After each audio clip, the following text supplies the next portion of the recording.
Olá a todos, estamos dando início à TV Pinheiro. Eu sou Viviane Fernandes e meu entrevistado de hoje é o professor Bayá Poitou. Seja bem-vindo, vamos aos comerciais e já voltamos.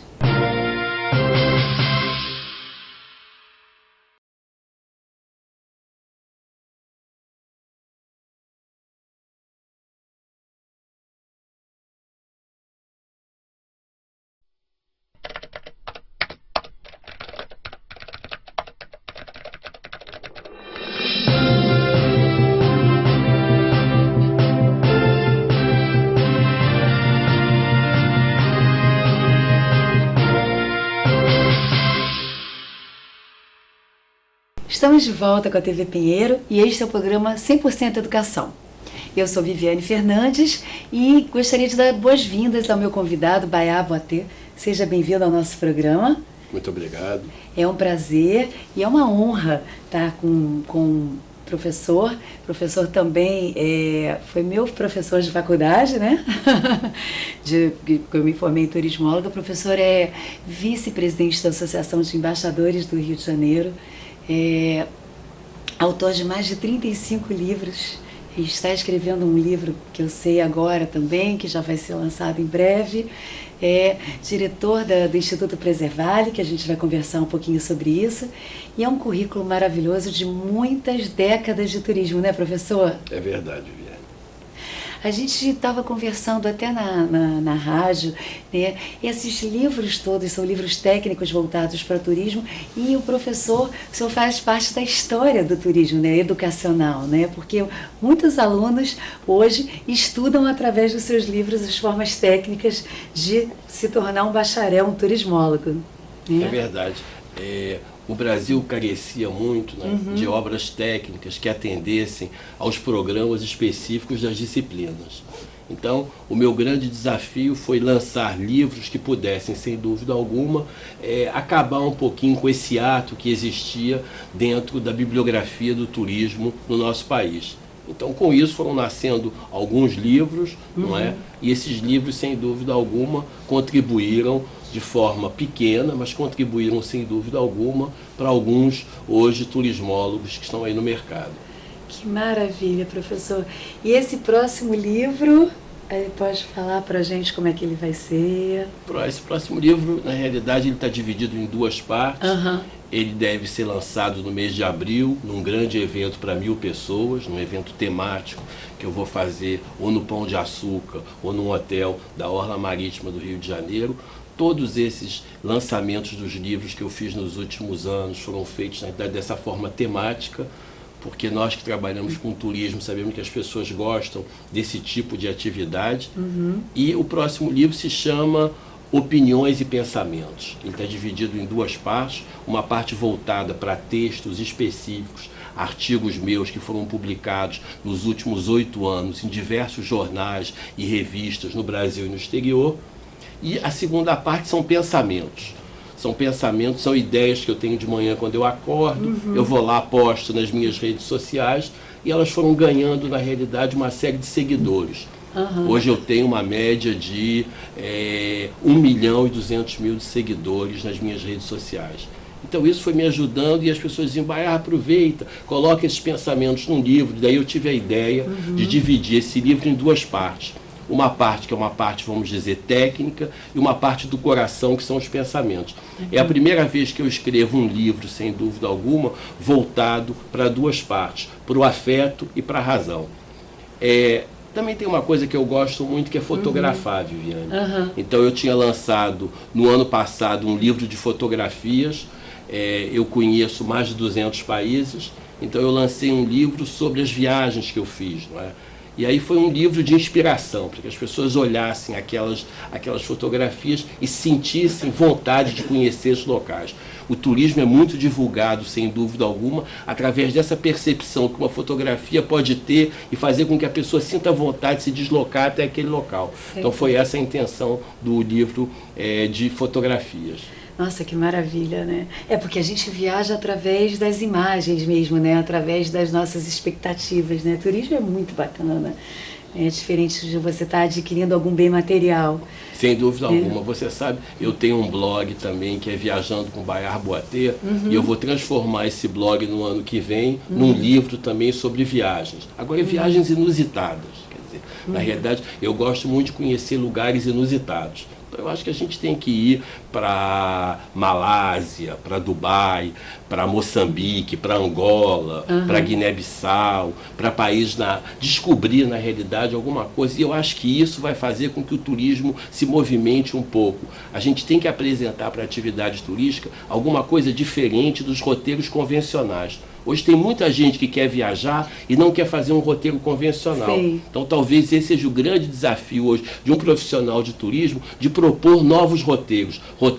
Claro que as pessoas gostam muito de a Disney. Você, por exemplo, que é especialista em Disney, você sabe o quanto a Disney existe no imaginário de todas as crianças, de todos os adolescentes. Sim. Mas sem dúvida alguma a gente pode propor alguns novos roteiros. E eu, na verdade, com esse meu novo livro, eu vou propor isso na realidade. Uma nova ideia do que é viajar por destinos não convencionais. Aqui é fantástico, né? Porque você tem acesso a culturas novas, né?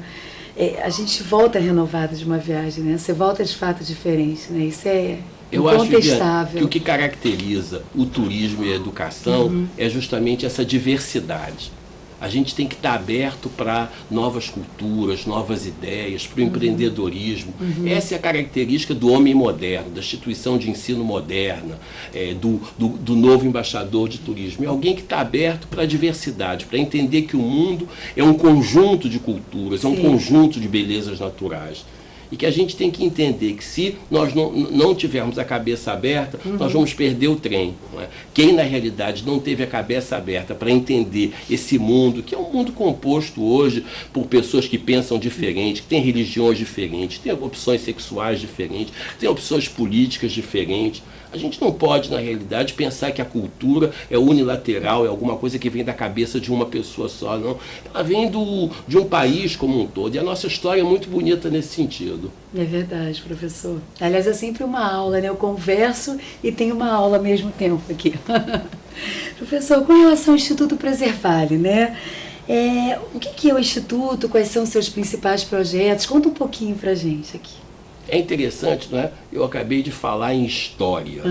E talvez seja a região mais rica em história das fazendas, do negro escravizado, da cultura brasileira. Porque o Instituto Preservale ele congrega 13 municípios no estado do Rio de Janeiro e um município em Minas Gerais, que é Além Paraíba. E nós buscamos, sem dúvida alguma, vender aquela região como um produto turístico que está com uma boa infraestrutura. As fazendas estão se abrindo, por exemplo, não só para visitação, mas se abrem também como hotéis, se abrem também para sediar casamentos. E ali, algumas delas foram criando atrativos totalmente diferentes que a gente não encontra em nenhum lugar do mundo. Não é?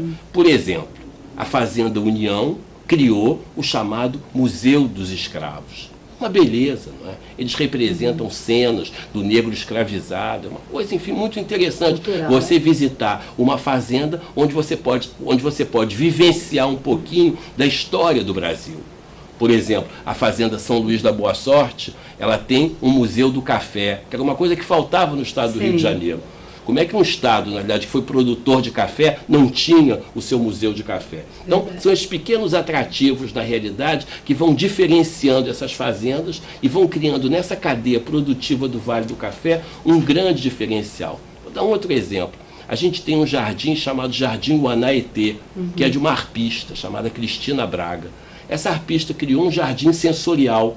Olha que lindo. E dentro desse jardim sensorial, ela criou experiências únicas, como, por exemplo, ela realiza um jantar à luz de vela no topo do jardim, de uma forma extremamente glamourosa. Porque a gente pode unir, na realidade, sim, a essas fazendas o glamour que existe na atividade turística. As pessoas também querem visitar essas fazendas e serem tratadas como elas eram tratadas à época. Comer, por exemplo, numa mesa com louça importada, copos de cristal, talheres de prata, não é? Ter essa vivência também. Isso é uma coisa que, sem dúvida alguma, faz com que essas pessoas se sintam um pouco naquela época. Claro. Respeitando, é óbvio, respeitando sempre a história. Na realidade, o que as pessoas vão ter dentro de uma fazenda é entender um pouco melhor a história do Brasil. Que maravilha, né? Nosso país ele é muito rico, né? A gente vai entrar nos comerciais rapidinho, mas a gente já vai voltar que o papo está muito bom agora. Até já!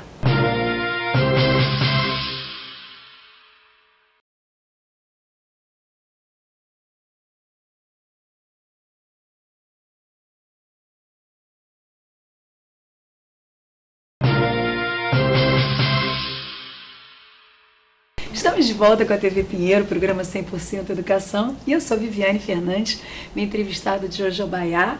A gente estava no papo aqui continuando sobre o Instituto Preservale, que culturalmente ele é riquíssimo para o nosso país, e eu queria saber se ele tem alguns cursos de capacitação, o que ele oferece também de uma forma geral. Uma das nossas atividades é melhorar a qualidade dos recursos humanos que trabalham nesses municípios.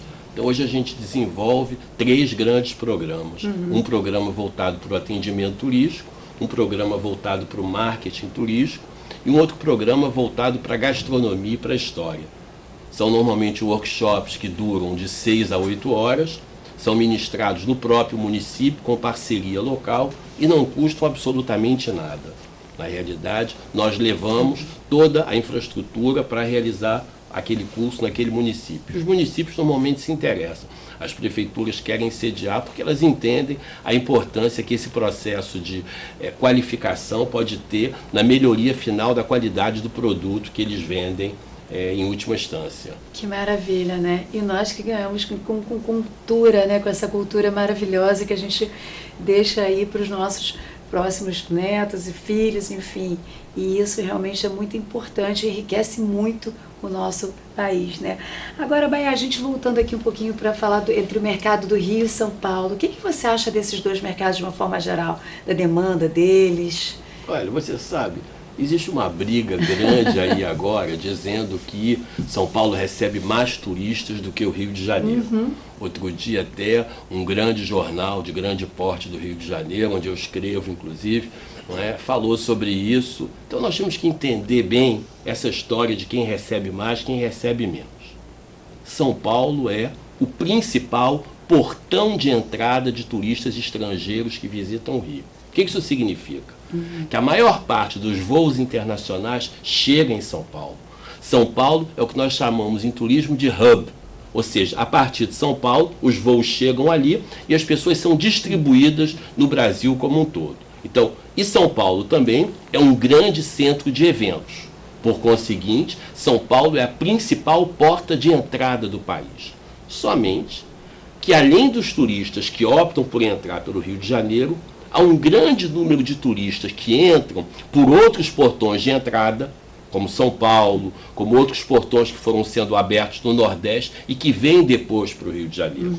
Então, o Rio de Janeiro é hoje o maior produto turístico do país. É a cidade que recebe o maior número de turistas.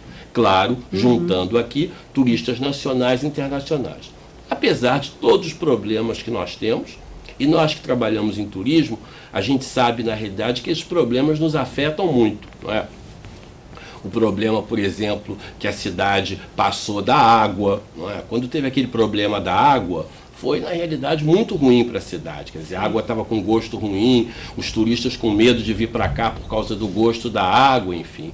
Mas essas coisas vão mudando. Mas eu acho que a gente tem que ter em conta isso, na realidade, que São Paulo e o Rio de Janeiro podem conviver. A gente tem que parar com essa briguinha também. Agora, o Rio de Janeiro é, sem dúvida alguma, o maior produto turístico do país.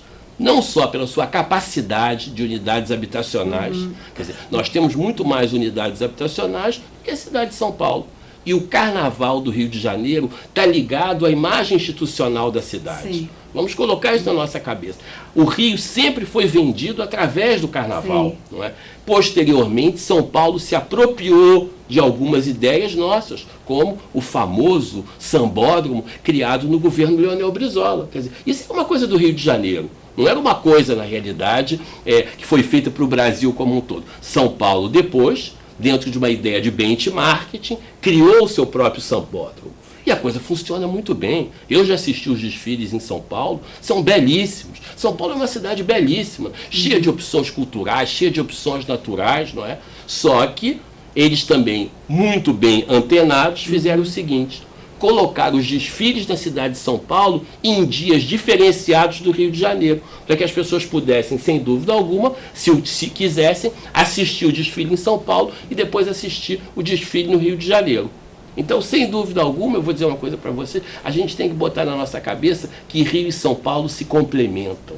É o que a gente chama de produtos complementares. Perfeito. E que eles têm que juntar forças para fazer, na realidade, já que eles recebem o maior número de turistas e que nós temos essa vocação tão grande como um produto ligado ao imaginário de todas as pessoas que querem visitar o Brasil, a gente tem que juntar esforços. Sem dúvida, exatamente. E por que não assistir? Tem os 2 desfiles, né? Claro, exatamente. Claro. É mais um gancho para vir para o Brasil conhecerem mais 2 cidades. Com certeza. É fantástico. E Viviane, tem uma outra coisa também que a cidade do Rio de Janeiro foi ganhando, que foi o Carnaval Popular. Sim. A gente não estava habituado a bloco. Quando a gente falava, né, de Carnaval Popular, a gente pensava na Bahia. A Bahia que tinha um grande... E quando a gente foi tendo esse Carnaval Popular, a gente viu, Viviane, nas últimas pesquisas que nós fizemos com os turistas, como eles adoram esses eventos gratuitos. Eles chamam isso de eventos gratuitos. Eu gravei isso bem. Esses eventos gratuitos que acontecem na cidade, em que as pessoas dançam, bailam. Eles não conhecem isso. A gente tem que botar na nossa cabeça que uma das coisas que atrai muito esse turista que nos visita é esse afeto que nós damos às pessoas. Eles não estão habituados a se abraçar, a se beijar. Então, quando eles veem pessoas que nunca se viram na rua e que estão ali, que se abraçam, que dançam juntos, é a mesma coisa, quando você vai assistir um jogo no Maracanã. O turista fica maluco. Quer dizer, como é que uma pessoa que você nunca viu na sua vida, que está ali ao seu lado, ela abraçou você, ela torceu com você, ela teve uma alegria enorme e acabou o jogo, todo mundo foi embora, cada um foi para o seu canto, ninguém nem se fala mais. É uma coisa, na verdade, tipicamente nossa. Sim. E que atrai muito essa pessoa que vem nos visitar, inclusive dos outros estados. Não é só, na realidade, dizer que isso atrai o turista internacional. Isso atrai também turistas que vêm de outros lugares. Essa nossa hospitalidade, essa nossa informalidade. Sim. Por exemplo, se a gente comparar a prestação de serviço entre a cidade do Rio de Janeiro e São Paulo é muito mais formal em tudo. São Paulo é formal no atendimento, no restaurante, no atendimento. Nós somos muito mais informais. Mas isso atrai as pessoas também. É como quando você vai à Bahia e aquela morosidade do serviço da Bahia. Ah, na Bahia é tudo devagar. Não é tudo devagar. Aquilo ali é uma característica cultural na hora do atendimento. Eu vou dizer uma coisa para vocês, eu que sou de origem europeia, não é? Quando eu trago aqui algum turista francês, suíço, eles ficam maravilhados na Bahia. Como eles são gentis, é tudo devagarzinho, eles vão lá, então o atendente vem e pergunta: gente, você dormiu bem, como foi? Isso é uma coisa que encanta as pessoas, justamente eu acho que é esse aspecto multicultural do nosso país que nos dá tanta riqueza, entendeu? Porque a gente é um conjunto de culturas, é o negro, é o europeu, é o umbandista, é o católico, é na realidade o budista, é o crente, são todas essas religiões que se reuniram aqui e fizeram na realidade esse grande pupurri que é o nosso país. Maravilhoso, exatamente isso, vai a perfeita colocação. Agora, nessa parte sua já mais na área de educação, né? Quais os desafios que você acha da educação relacionada ao turismo? Olha, tem uma coisa que eu fico muito triste, o número de faculdades de turismo que fecharam nos últimos anos, no Brasil como um todo. Na realidade, nós temos mais de 50 faculdades que fecharam nos últimos 4 anos no Brasil. Aqui no Rio de Janeiro, hoje, o número de faculdades particulares que fornece um ensino presencial é reduzidíssimo. Então, eu acho que a gente tem que voltar com o ensino presencial do turismo aqui no Rio de Janeiro. Uma coisa que me inquieta, hoje a gente só tem as faculdades públicas, Então, eu acho que as faculdades privadas têm que voltar a ofertar a carreira de turismo. Talvez não no formato do bacharelado. Eu não sei se o bacharelado, na realidade, é a forma mais conveniente. Talvez na forma de um tecnólogo, não é? Um tecnólogo em turismo. E outro curso também que eu acho fundamental e que eu acho que a gente precisa aqui no Rio de Janeiro é um tecnólogo em eventos. São duas áreas específicas, né? Porque nós somos a cidade dos grandes eventos. Então, criar aqui um tecnólogo voltado para eventos e um tecnólogo voltado para turismo seria algo que eu acho, enfim, um grande desafio na área de educação. Maravilha, Baiá. Eu queria te convidar para voltar ao programa para a gente falar também sobre os embaixadores do Rio. A gente já está chegando no finalzinho, queria que você deixasse todos os seus contatos, da sua página do YouTube, para as pessoas te seguirem no Instagram, também dos embaixadores do Rio. Volta para cá, é um convite extenso a todos os embaixadores através da sua presença também, são todos nossos convidados e infelizmente a gente está chegando no finalzinho do nosso programa. E eu queria que você deixasse todos os seus contatos para a gente aqui. Muito obrigado, foi um prazer estar aqui hoje, em nome de todo esse grupo de embaixadores abnegados que lutam pelo Rio de Janeiro. A nossa página no Facebook é Associação dos Embaixadores de Turismo do Rio de Janeiro. Quando você digitar lá no Facebook Embaixadores do Turismo, você vai ser remetido automaticamente para a nossa página. Nós temos o Instagram também dos embaixadores, temos as páginas do Preservale no Facebook, no Instagram. Nós temos um canal hoje no YouTube, que é um canal de vídeos que eu, na realidade, dirijo, um canal de vídeos que fala sobre problemas da atividade turística, destinos turísticos, enfim. Então, eu convido você a se inteirar efetivamente de tudo que é feito em prol do Rio de Janeiro pelos embaixadores do Rio. E, Viviane, muito obrigado pela oportunidade. Eu que te agradeço, é sempre uma honra estar com você. Até a próxima, né? E até a próxima para você também. Um beijo.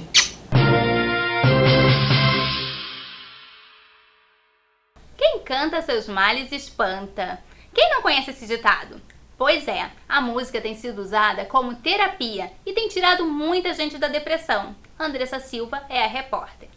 Os encontros são semanais aqui no Palácio do Catete. Na roda de amigos, alegria, superação e muitas histórias para contar. Tão singela, colorida, que eu gostaria de contar. A música é como remédio. O ato de ouvir ou tocar um instrumento ajuda a melhorar a frequência cardíaca e respiratória, além de aliviar o estresse. Não é à toa que a música faz parte do tratamento no SUS e tem ajudado na prevenção de doenças. A primeira coisa é que quando você canta, você tem uma consciência maior da sua respiração. Quando você respira, você consegue ampliar mais os pulmões, fazendo com que você utilize mais do que 1/3 da sua capacidade respiratória. E além da ressonância, que você, à medida que canta, coloca esse som para sua caixa craniana, fazendo com que vibre, e essa vibração traz um bem-estar.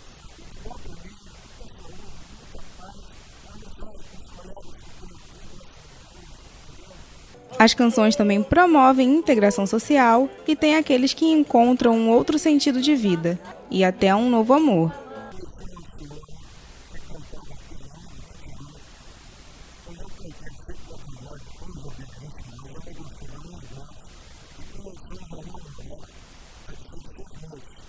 Porque o que não faltam são boas histórias. Benedito Alcântara, o Benê do Palácio, tinha como hobby cantar. E aqui pôde soltar a voz literalmente.